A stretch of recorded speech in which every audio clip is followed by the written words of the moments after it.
My name is Aaron Purser, my testimony about my visit to hell. In the early morning hours of Wednesday, June 26, 2013, I was given a vision I believe was from God. The following is the exact transcript of the vision, and I have done all I can to write down every detail exactly as I saw it. Thus begins my journey.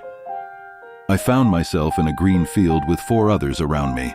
There was a clearing in the field, and the trees were all around, off in the distance. As we circled around, the ground opened up in front of us in a black circle. I could not see the bottom of the hole and was frightened by this. I recognized one of the 4 people as Jesus, but I could not make out any of the other faces. Jesus said, "I'm going to send you into the hole," and I pleaded, "Oh, no, Lord, I don't want to go down there." Before I could say anything more, I was descending into the hole and was moving very quickly. When I landed, I was shocked that my legs had held up to the fall, and by all accounts, I was fine with no broken bones. I quickly realized I had fallen into hell. I landed in a pit that was about 30 feet down. The walls were black, and there was a fiery liquid pool about the size of a backyard swimming pool. Around the pool was about 5 feet or so of more black ground. I call it ground as it was not dirt, but was squishy and seemed to be filled with bugs, beetles, and such. There is no light in hell. There was only the light from the fire and the reflections of the fire in the smoke. I looked around and saw the bodies of humans lying on the ground. All of them were in various states of decomposition. None was moving, none was speaking, and none appeared to be breathing. As I looked around at these bodies, a creature from the other side of the pool saw me up and moving around and very quickly ran towards me around the pool. I could at first only see the outline in the darkness, but when he got to me, I could clearly see his skin was red and he had enormous muscles. His jaw was large and full of sharp teeth. He carried a glowing red pitchfork, which was about 9 feet tall, and he himself was about 10-12 feet tall. As he approached, I froze. I could not run or move in time, and he speared me right in the chest below my ribs with the pitchfork. The pitchfork was still hot from the last soul he drowned. I felt the intense heat from the middle spike of the fork pierce my heart, and the outer 2 spikes felt like they burst my lungs and I could not breathe. I must not have weighed a thing to him as he lifted me high into the air easily and slammed me face up into the fire pool so my back hit first. He pushed me all the way under and I was submerged about 5 feet or more down under the liquid, and he held me there, and he held me there. I was very surprised that the liquid was so viscous. The consistency was like that of water, but had the appearance of thick lava. It was extremely hot, and I knew I was in big trouble now. Horrified, I watched as my arms flailed in front of me, catching fire, and there were reds, oranges, and blues coming off my burning flesh.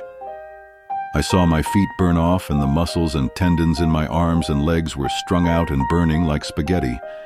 I saw my lips float off in front of me, and my ears and nose did the same. I was at a point where my eyes were going into blackness too, when I was flung out of the pool by the creature and tossed to the side where the other bodies were. As I lay on the bank of the fire pool, I could hear the roaring laughter of the beasts, and then I knew there were many of them, perhaps legions of them. There were no human voices at all. No one there speaks, ever. Even a grunt or groan is seen as a human comfort to the dark side in this putrid place. If such is heard, the creatures either pierce the lungs again with the pitchfork and move on, or go ahead and dunk you again. When I was there on the bank of the fire pool, I could feel the vile flesh-eating beetles, snakes, scorpions, bugs, and any other creeping, crawling thing found on earth feeding on my carcass. I looked down and could see a coral snake moving through my ribcage and to my forearm, and another slithering between my bones. I looked at the persons next to me, and their faces had been burned unrecognizable. Although they were in their body somewhere, they were gone, and I could tell they had been here for a very long time. I looked deep into their souls' eyes and was terrified at the look in them, as it was hollow and expressed utter hopelessness, desolation, and abysmal abandonment from God. There really is no way to describe them other than picture the worst down-and-out living soul you can think of on earth. Even the worst of the worst, the most drug-addicted, homeless, destitute person's eyes you can imagine, and then multiply it by 100, and you may get close. There is no hope left once you are in hell, ever. I also noticed that we were all not laying there decomposing, but rather we were regenerating, as our bodies needed a little time to regenerate, so the next time we would feel the same amount of pain or more. As I regenerated, I watched as the other humans who regenerated before me were picked up one by the creature with the pitchfork and were slammed into the pool. Each time someone is slammed into the pool, the creatures laugh. They laugh harder every time someone is thrown in, and they experience more pain. The better the job they do, the louder they laugh. The creatures never get tired. They never take a break. They never sleep. They never eat. They just continue this routine forever to please their master Satan and hope their laughter will be heard by Satan and that it will please him. When they are finished with pushing the souls under, they pull them back out and lay them down on the ground. Then the limbs and heads fall off the soul's body, and the firewater pours out of their throats and chest cavities where their hearts had been.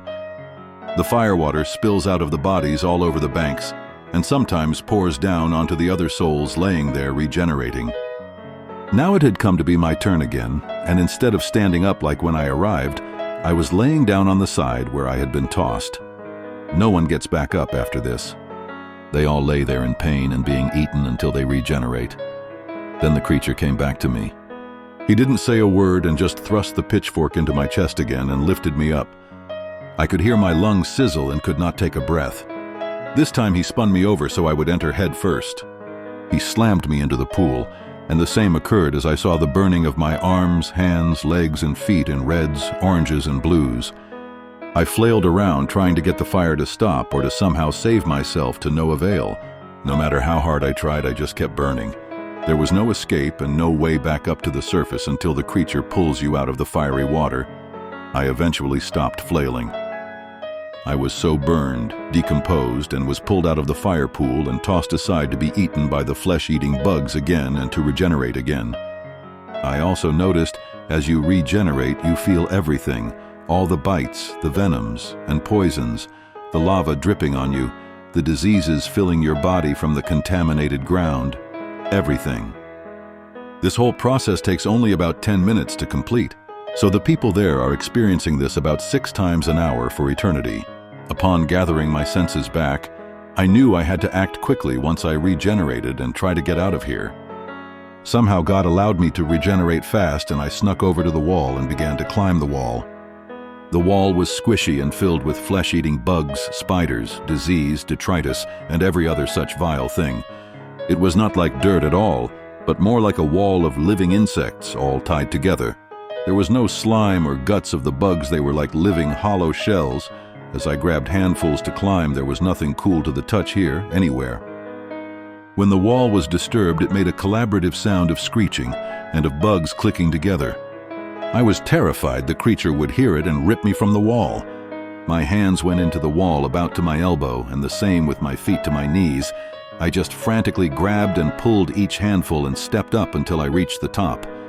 At the top, I looked around and saw the pit where I had been was next to another one just like it, and another, and on it went like this as far as I could see in every direction.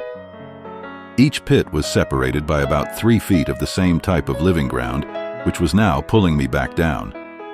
I saw there were thousands of pits just like this, perhaps hundreds of thousands. There could have been millions of people in these pits in every direction I turned. There were no screams of humans like I had expected, just the roaring laughter of the creatures. When one would laugh, others would join in as a congratulatory laugh. It was horribly unnerving to hear these blasphemous sounds.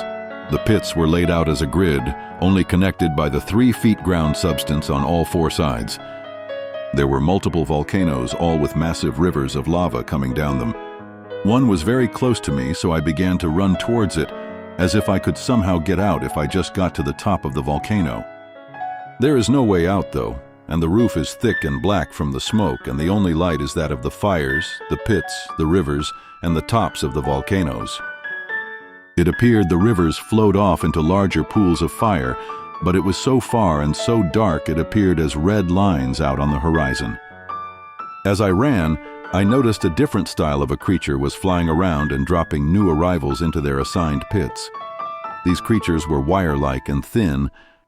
Their wings were pointy like a bat's wings. These creatures' wingspans were between 10 to 20 feet, and their bodies were about the size of a human. I could not see their faces, but like all the other things I saw, I know they are just as hideous. They flew around in circles and around in packs at times. They seemed to go up into the smoke to gather new souls and would come back and drop them in the pits. It was as if they were catching the souls as they were being dropped down.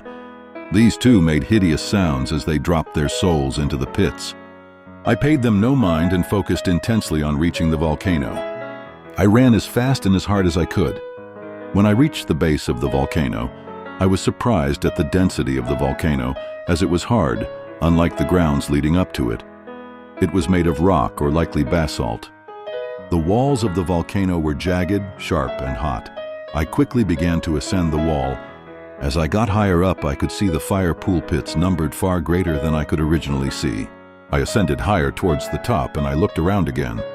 Now I could see into the rivers of fire and could see there were many people in the rivers too. Scared, I began to ascend more quickly. Somehow I was detected, and from the corner of my left eye, I could see a large fireball and a plume of smoke coming up from under me, circling the volcano counterclockwise. When it came around the last corner, it was directly in front of me, and there was a large, angry face in the plume. The face could have been the size of half a football field. Through the fire and the smoke, I could clearly see it was a large flying creature, and it yelled at me, "Don't you know who I am?" I did not speak back, not out of fear, but rather out of disdain. Although the voice was loud, it did not scare me or alarm me. I did not know who the creature was, though. I looked away and tried to climb up some more and was instantly knocked with great force off the wall. I fell backward and down until I hit the river of fire and was instantly burning alive. The river was of thicker viscosity than the pits from before, and I was flailing to get out. But the river pulls you in, and again it is much thicker, so it is much harder to move. I was burning up and went under the river. My skin, eyes, guts, and every other part were burning and flowing around in front of me. I surfaced and instantly regenerated, and then the pain started over again. In the river, you regenerate much quicker, as once you surface, you are still in the river, so you are kept in as much pain as possible. The river holds many souls, far more than in the pits where I had been. As I looked around, I could see other souls trying to do the breaststroke. When they would do one stroke, they would then flail around and die. Then when they came up for air, they would be a skull and some face and throat. The lava would pour out of their eyes, throat, and chest like a pitcher being poured out. By the time they hit the river again, they would be whole, only to repeat this process every 30 seconds or so. This part of hell is far worse, though it is all bad, in part because it is so painful, and also because it happens so often there is just no way out of the river once you're there. There are thousands upon hundreds of thousands of people in each river, possibly more, but it is very crowded. As we neared the bottom of the volcano, the river begins to level out, and the flow becomes slower. At the base of the volcano, there are more of the pit-type creatures with their pitchforks. They were pushing people under who had come up for air. I watched them as they would push people under, and their pitchforks would shake violently for a few seconds, and then stop. When they stopped, the creature would belt out the hideous, low, growling laughter to his master, and then fork another one under. Over and over, this went all down the river. I was pushed under a few times and saw below the surface. The legs and bodies of the other souls in the river were thin, deteriorated, and burning with the oranges, reds, and blues of the flesh and muscles burning. Their guts were just trails of burning strings and were all around them. The people were not swimming through the river as much as they were just floating and trying to avoid being pushed under. Everyone in the river is weak. And again, the pain is so much, or they've been there so long that most can't or won't even flail around anymore. No one speaks, grunts, screams, or makes any sound. The only sounds in the river are bubbling, boiling, splashing, and the sounds of the creatures' bellowing laughter. After some time, the river became narrower, perhaps even deeper, and began to meander back and forth to the left and right. At this point, the river was faster and the pit-style creatures were gone, but I could see another type of creature ahead on the riverbanks. These creatures were very tall in comparison to the others and were very thin. They were about twice the size of the others at about 20 feet tall. They were raspy and cackled when they laughed. They had gray skin and blue fire surrounded them as if they glowed. They had what appeared to be baseball bats or clubs with one spiked side. The bats were about 10-12 feet long. The people in front of me I could see were being hit each in the head by the creatures. Then they would sink under the river only to surface again and quickly regenerate. This was the only time I heard any advisory voice, and it told me twice to stay in the middle. I quickly moved towards the middle of the river and could see the new line of creatures hitting the souls around me in the head. Their heads would crack open like melons. Some would be hit by the curved side, and others were hit by the spiked side, which went through both sides of their heads. I could tell they could feel the full pain of each impact, and again knew they felt the pain going under all the way to regeneration. These beasts kept the same cackling laughter up, as did the ones before them. Like the creatures before them, they needed no rest, no food, no sleep, and never took a break. They had only one purpose in existence: to make those fallen souls feel pain forever. I was thankful that I passed through this zone without being hit. The eyes of those souls in this portion of the river were the same as the other parts, completely desolate, bleak, and abandoned from all things good. The souls in the river had the most hollow, distraught, hopeless eyes, as that seemed to say they knew they were here forever. We had finally left the tall creature section, and the river became wider, and there were many more souls in this portion. Many were trying to do the breaststroke again, and would come up and fling the lava around with their heads as they came up to regenerate. For some, the lava poured out of their eyes, noses, and mouths, and others would try to rise up, and it would come out of their midsection, leaving a glowing red, empty carcass. These would just fall back in to regenerate. The river went on like this for a while and was thick and slow. We came to a bend in the river, and I saw what looked to be an opening to my left. I made my way to the opening, which was a collection of rocks in a circle formed like a window.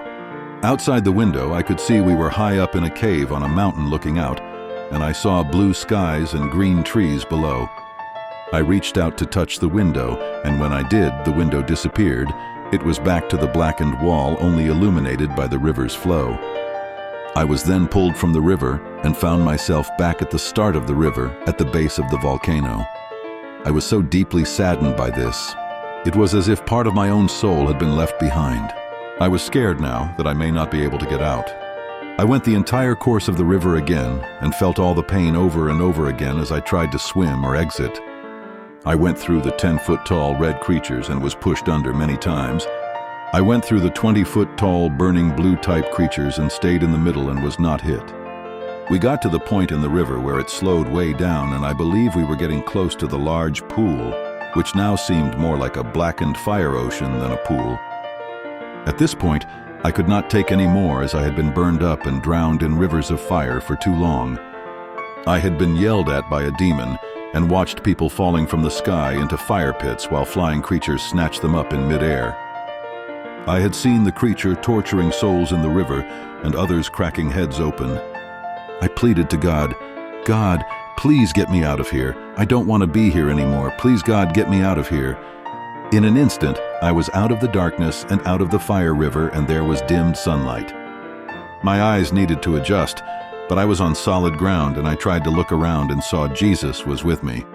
Jesus was holding my right elbow and was helping to hold me up. With my left hand, I covered my eyes to shield them from the wind and light. I could feel a hot wind all around me, and there was black smoke all around. There were no birds, no cars, no horns, no sirens, no telephone poles, no street signs, and no sound at all but the wind. I looked and saw there were no buildings anywhere, and nothing was over 3 feet high. Not a single stone was atop another. There were no trees, not even burned down ones. There was nothing but blackened earth, wind, and black smoke. I asked Jesus, "Was the face I saw in hell Satan?" And he said, "No, Satan is on the earth." I looked some more around and was astonished there was so much nothingness, and every single thing had been completely pulverized to dust and ash. I mean, even the World Trade Center left a debris pile after September 11th, 2001. But here there was nothing over 3 feet high, and any object was very small and unrecognizable. I asked Jesus, "Where are we?" He said, "This is New York City." I began to tremble and was more afraid than before. I said to Jesus, "Oh Lord, I don't want to be here. Please take me out of here." In an instant we had moved, and Jesus said to me, how about here? I looked around, and the scenery was exactly the same. No buildings, no cars, no birds, no dogs barking, no background noise of any kind, only wind, except the smoke was a dirty brown color. I asked him, "Where are we now?" He said, "This is Los Angeles." I said, "Oh no, Lord, not here too. I don't want to be here." Now we were moving much quicker, and we were in another desolate, destroyed, and silent city with a cloud of light gray smoke. The Lord asked me, "How about here?"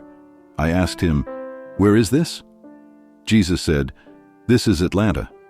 I told him, "Oh no, Lord, I don't want to be here." We had moved again in an instant. The same thing destroyed everything, not a sound, nothing over 3 feet tall, and the only things that were even 3 feet tall were because items had piled on top of one another. This place had a darker gray smoke everywhere in the wind. Jesus said to me again, "How about here?" I asked, "Where are we?" Jesus replied, "This is Chicago." I told him, "Oh no, Lord, I don't want to be here."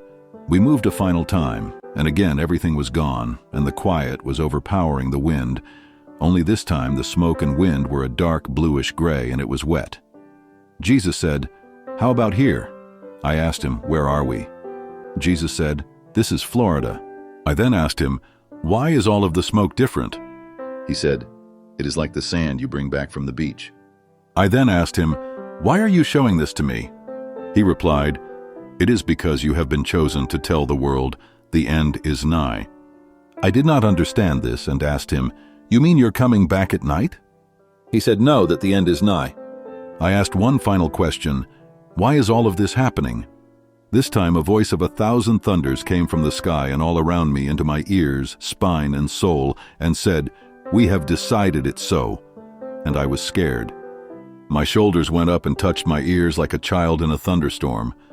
The sound of this voice was so loud, and it brought fear into every inch of my being. It could only have been the voice of God. This was the only time I was terrified by any of the voices. This voice was so much louder and more powerful than that of the smoke plume demon in hell, which was loud. God's voice brought every ounce of fear out of me, and I did not respond after I heard this. It was so resolute that I did not dare talk back to it nor ask another question. At this point, when the echoes of the voice had ended, we moved again very quickly and were back in the field where it all began. Again, I was with the four, and the hole to hell had closed. I looked up, and the four turned and began to walk towards the tree line, and I was all alone again in the field. I then awoke from the vision and saw it was around 3:27 in the morning. Conclusion. I was blown away by what I had just seen and knew I had to follow the instructions given to me and write this all down. I know many who read this will not believe even a portion of it, but I also know God works through people far more than many realize, and though you may not believe, I hope God will open your eyes or someone you know through this. This is not so much for the saved, but more for those who do not know if God, Jesus, heaven, and hell are even real. I believe they are, and though many will be blind to the Lord, some will believe or pass it on. I know Christianity is split into so many groups that to a new believer or even a potential believer, it may seem overwhelming. My advice is to believe that Jesus Christ is the Son of God who came to earth, was crucified, and rose from the grave. Start here with just a small amount of faith, and the other things will come. You won't change overnight, and you will likely still sin, but your soul will be saved, so when your time comes, you won't be pulled down into hell. I didn't understand why God would choose to show me these things until I talked with my father. He said no one would think David could beat Goliath either. God knows what your heart's true intention is, and He wants to be a part of every person's life. Please also understand, He does not want anyone to go to hell, but has given us the choice to decide on our own. After being down there, I could see how awful and separated from God it is. The pain and grief are far too great for one to write down, and I too don't want anyone to go there. If anyone truly knew how bad hell really is, they wouldn't want anything to do with the place. To me, it's an easy reminder that no matter how bad it gets here on earth, it could be much worse. I further believe God withheld much of the pain and the smells of this rancid place from me, and if I had experienced it all, I would have died right there where I laid. Many of you will only ask about the second part of the vision showing future events. I cannot really say much more than what I saw. I don't know what happened to the 4 cities and the 1 entire state. I can only speculate it was something with a lot of power and heat. I wasn't given any time frame for the events to occur. I would like to think they won't happen in my lifetime or my kids' lifetime, but it seemed very close in the vision. It seemed so close that I immediately went online to see if bad news had broken overnight. As far as the smoke portion goes, and the reference to the beach by Jesus goes, I have visited various beaches of the Atlantic coast many times to this point in my life. I always take a small sand sample with me to bring home and compare it to the other sand samples from other beaches I've collected over the years. I believe the differences in the smoke represented the differences in the ground below the cities. I don't know what happened to the cities other than they were gone, absolutely decimated beyond anything the world has ever seen to this point. In conclusion, I trust God and Jesus are real.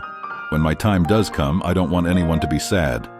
I have seen hell on earth, and I now lack only the sight of heaven and only wish to see it when my time here is done. I know many who read this will think it is not real, but some will take heed and will begin to prepare their soul. They may either dedicate or rededicate her life to the Lord because of it, and then it will all be worth it, as you can fear death no more. I know many people whose bodies are in the cemetery, and I look forward to seeing them in heaven. I hope to see you all as well on the other side, in heaven. I know without a doubt I will be there. Good luck to you all in your walk through life. There are many snares set to trap you, so be vigilant and rest your hopes and fears in the Lord. Your burden will be so much lighter, and you will be more content with the decisions you have made up to this point. Thank you for taking the time to read my story. I welcome any and all feedback, as well as stories or testimonies of your own. Aaron Purser. I can be reached at alphastorm11rigmx.com or find me on Facebook at Underground Church DFW Chapter for any questions or comments. Related verses, Promises of the New Covenant, 2 Timothy 1:7. For God has not given us a spirit of fear, but of power and of love and of a sound mind. Luke 21:18-19. But not a hair of your head will perish. 19. By standing firm, you will gain life. James 4:7. Therefore submit to God, resist the devil, and he will flee from you. John 7:38. He who believes in me, as the scripture has said, out of his heart will flow rivers of living water. John 15:16.